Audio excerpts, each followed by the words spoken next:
할렐루야. 4월 27일 수요일 새벽 예배를 시작하도록 하겠습니다. 사도신경으로 우리의 신앙을 고백하시겠습니다. 나는 전능하신 아버지 하나님 천지의 창조주를 믿습니다. 나는 그의 유일하신 아들 우리 주 예수 그리스도를 믿습니다. 그는 성령으로 잉태되어 동정녀 마리아에게서 나시고 본디오 빌라도에게 고난을 받아 십자가에 못 박혀 죽으시고 장사된 지 사흘 만에 죽은 자 가운데서 다시 살아나셨으며 하늘에 오르시어 전능하신 아버지 하나님 우편에 앉아 계시다가 거기로부터 살아있는 자와 죽은 자를 심판하러 오십니다. 나는 성령을 믿으며 거룩한 공교회와 성도의 교제와 죄를 용서받는 것과 몸의 부활과 영생을 믿습니다. 아멘. 찬송가 274장 찬양하시겠습니다. 찬송가 274장입니다.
말라기 2장 17절부터 3장 6절까지 말씀입니다. 말라기 2장 17절부터 3장 6절까지 말씀입니다. 다 찾으신 줄 알고 저 여러분들이 한 절씩 교도하도록 하겠습니다. 너희가 말로 여호와를 괴롭게 하고도 이르기를 우리가 어떻게 여호와를 괴롭혀 드렸나이까 하는도다.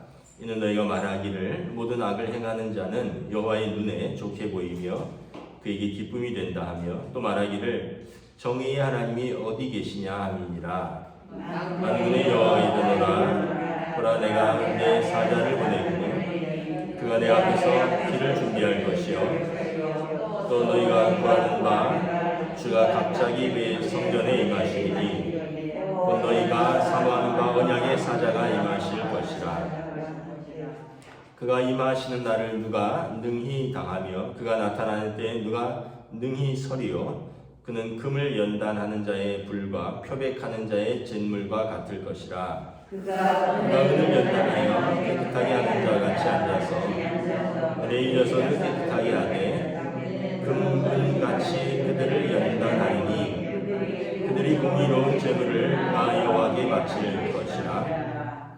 그때 유다와 예루살렘의 봉헌물이 옛날과 고대와 같이 나 여호와께 기쁨이 되려니와 내가 심판하러 너희에게 임할 것이라. 점치는 자에게와 가늠하는 자에게와 거짓 맹세하는 자에게와 풍문에 삭세하여 억울하게 하며 어부와 부하를 압제하며 나그네를 억울하게 하며 나를 경외하지 아니하는 자들에게 속히 증언하리라.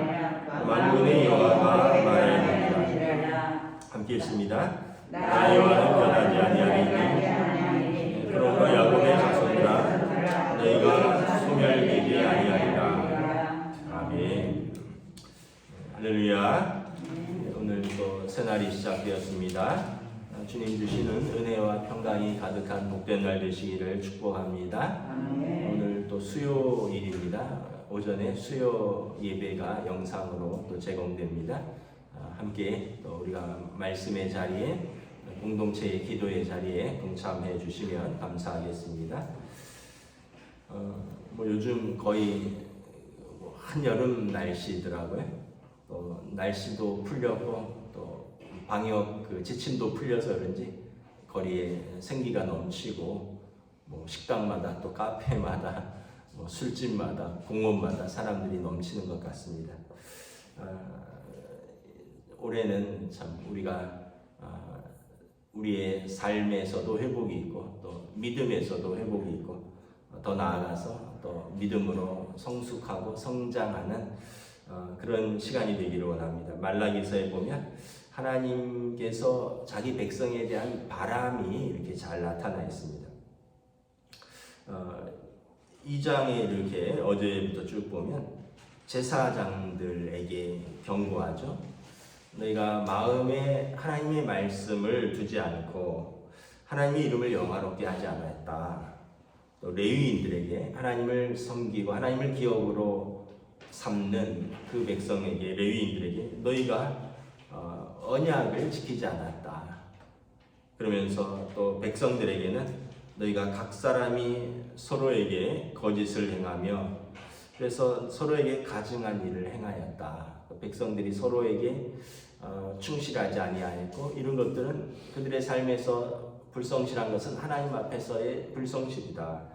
그리고 또 너희가 가정에서 아내들에게 성실하지 아니하였다. 그래서 아내들의 눈물과 탄식이 하나님 앞에 울부짖는데 어찌 하나님께서 너희 예배를 받을 수 있겠느냐 말씀을 합니다.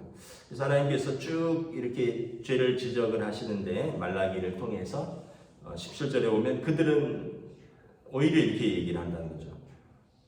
우리가 어떻게 여호와를 괴롭게 해드렸나이까. 그러면서 하나님을 말로 더 괴롭게 한다는 것입니다.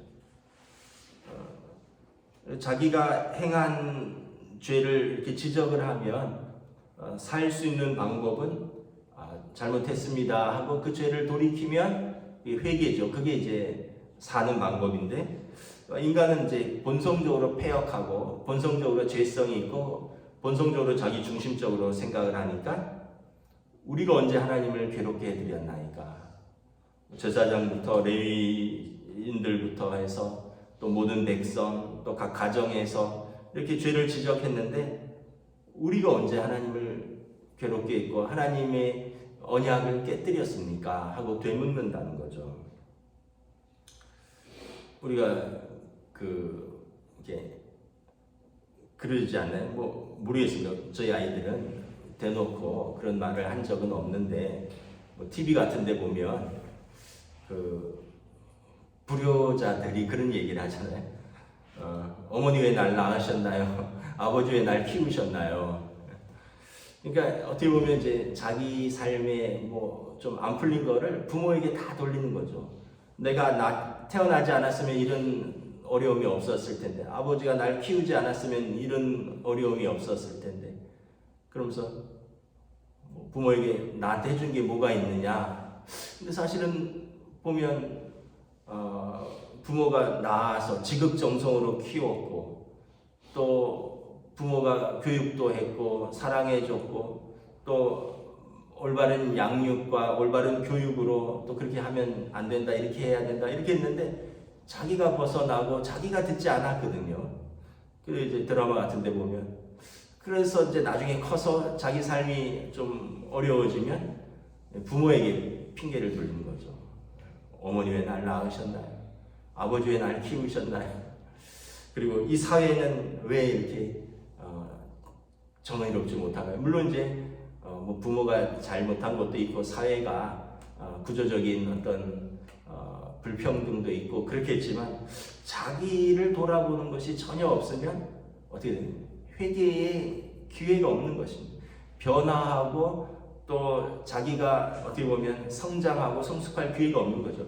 자기를 돌아보고, 그래서 내가 무엇을 잘못했는가를 깨닫고, 그리고 이제 나아갈 때 고치고 개선되고 성장하는 거지, 전부 이제 하나님 핑계대고 다른 사람 핑계대고 또 사회에 핑계대면 자기는 잘못한 게 없고 자기만 의로운 게 되는 건데, 이스라엘이 그렇다는 것입니다.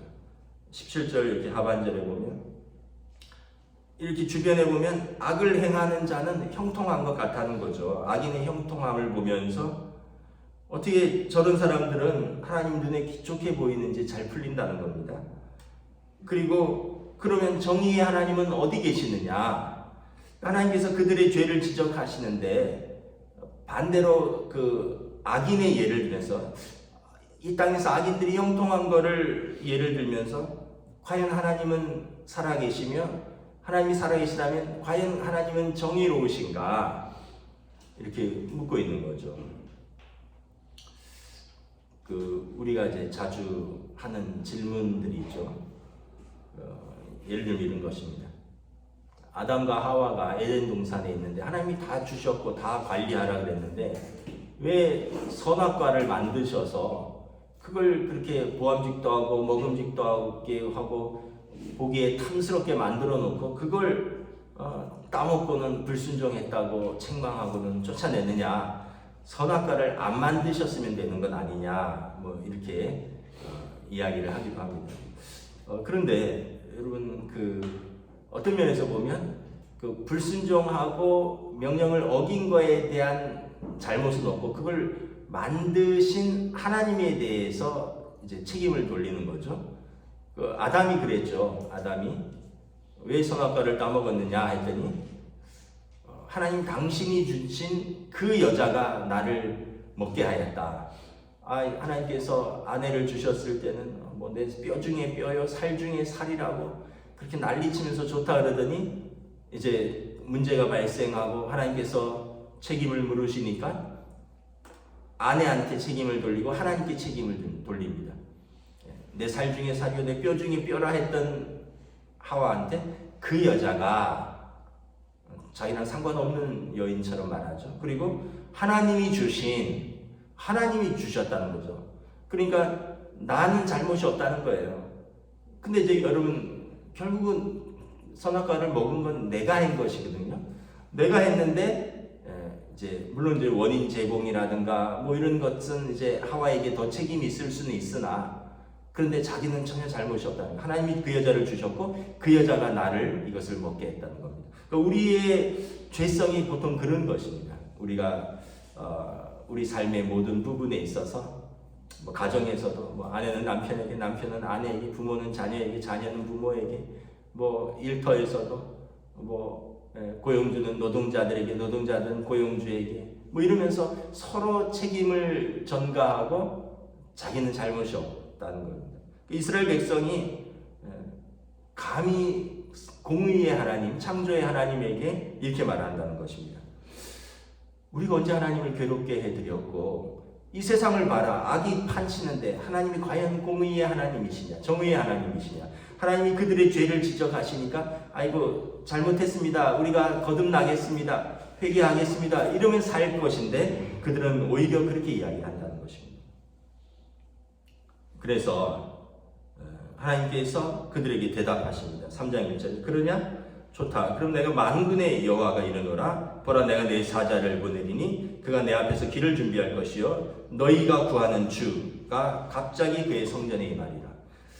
내 앞에 사자를 보내면서 내 앞에서 길을 준비할 세례 요한을 말하는 것이고, 너희가 구하는 바 주 메시아가 너희 성전에 임할 것이라. 그가 임하셔서 2절에 보면 누가 그가 임하신 날을 감당할 수 있겠느냐. 너희가 정의의 하나님이 어디 계신지 알았는데 그가 정의로서 너희를 심판할 것이다.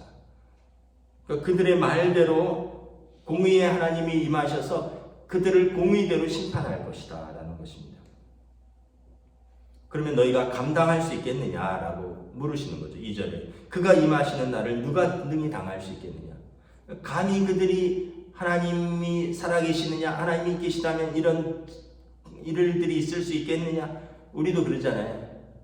우리한테 뭐 어려운 일이 생기면 내가 예수 믿는데 하나님 살아계시느냐, 살아계시고 하나님 나를 사랑하시느냐, 나는 이렇게 열심히 예배드리는데 하나님이 나를 사랑하시면 어떻게 이런 일이 일어날 수 있습니까? 하나님께서 우리에게 주신 말씀을 우리가 과연 지켰는가? 이런 것에 대해서는 전혀 생각이 없고 그냥 하나님한테 섭섭한 것만 털어놓는 거죠. 그래서 말라기 선지자가 말하는 것입니다. 그렇다면 너희가 구하는 바 주 그리스도가 너희 성전에 임하실 것이다. 그가 임하실 때 공의로 이 세상을 심판할 것이다. 너희가 감당할 수 있겠느냐라는 것입니다. 그러면서 그리스도가 오셔서 이제 다니엘서라든가 이런 데 보면 이스라엘이 그리스도를 기다리는 이유는 뭐냐면 이방 민족을 심판하고 이스라엘을 높이기를 기다리는 마음입니다. 다니엘서 같은 데 보면 이스라엘을 이제 유대인과 이방인으로 나뉜다 그랬잖아요.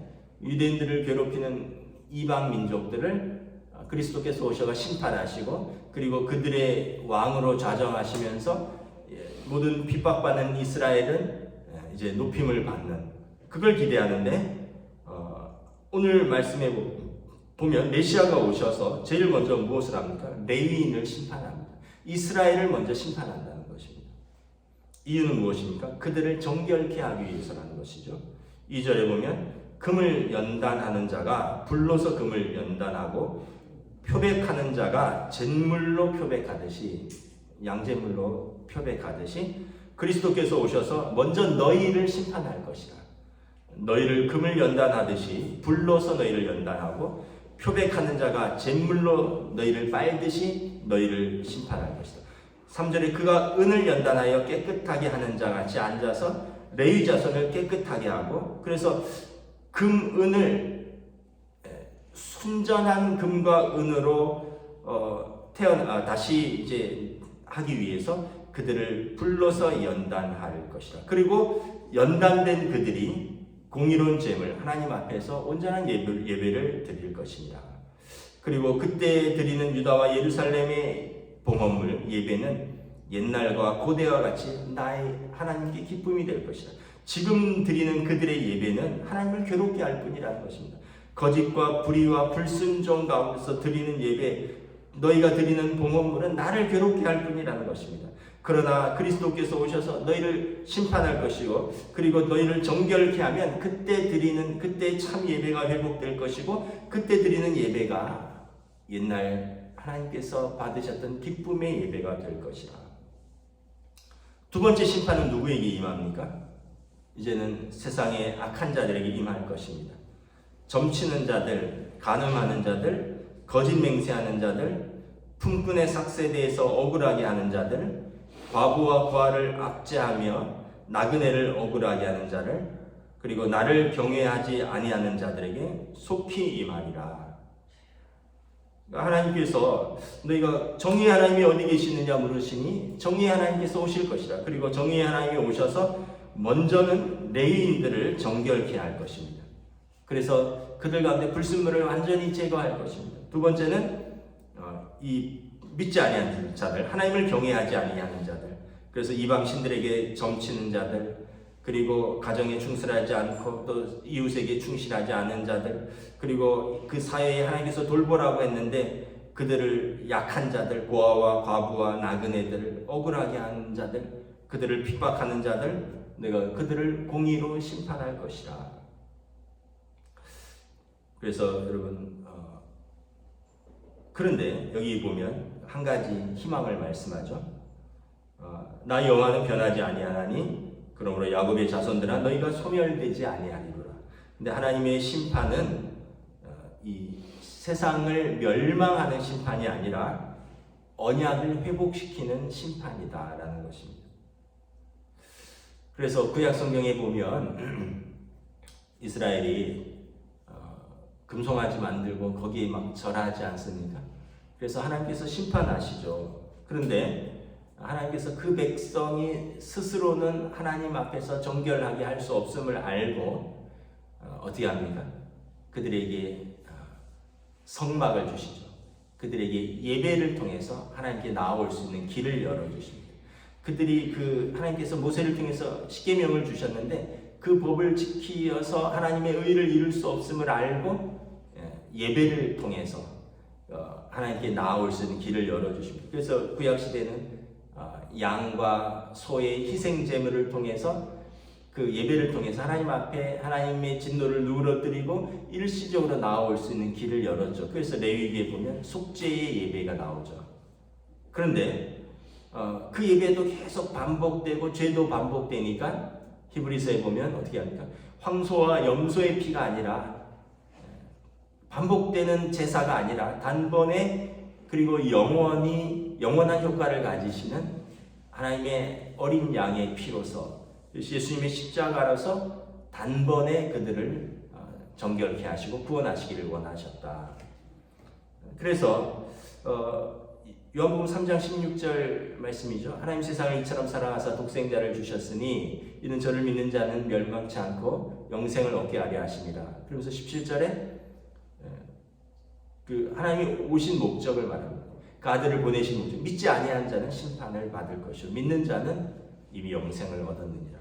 그래서 여러분 심판의 목적은 멸망이 아닙니다. 예수님께서 오시는 목적은 멸망이 아니라 자기 백성을 구원하고자 하시는 것입니다. 구원의 구약부터 신약에 이르기까지 계속해서 하나님이 불의한 자기 백성을 구하기 위해서 계속해서 선지자들을 보내고 말씀을 주시고 율법을 주시고 예배라는 제사를 통해서 하나님께 나올 길을 열어주시고, 근데 계속해서 그들이 불순종하고 하나님의 의에 이르지 못하니까 결국 하나님께서 아들을 보내주신 것이죠. 그래서 아들을 믿는 자는 무서운 심판이 아니라 하나님의 자녀가 되는 권세, 새로운 언약 안에 들어오는 것이죠. 예수님께서 성찬을 통해서 그러셨잖아요. 이 떡을 먹으라, 이것은 너희를 위하여 찢기는 내 몸이라. 이 잔을 마시라, 이것은 너희를 위하여 흘리는 내 피, 곧 새 언약의 피니라. 예수님이 오셔서 과거의 율법으로서 하나님께 나아갈 수 있는 길을 없기에 새로운 언약을 주셨습니다.